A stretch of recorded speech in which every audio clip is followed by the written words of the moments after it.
Nagraj film के बारे में बताइए, आपका कैसा किरदार? तो वो थोड़ा मोबाइल पकड़ बनाएंगे। ये नागराज सिनेमा है। छोड़ दीजिए। इसके पहले भी यश जी का बहुत सारा फिल्म आ चुका है। ये नागराज अपने आप में अलग ही प्रकार के भोजपुरी में कम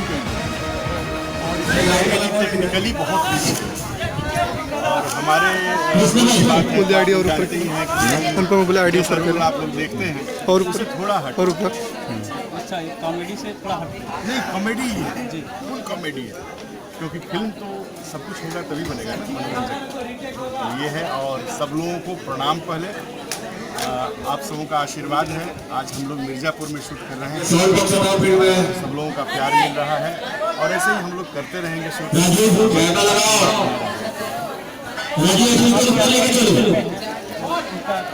उनके बारे में बताइए।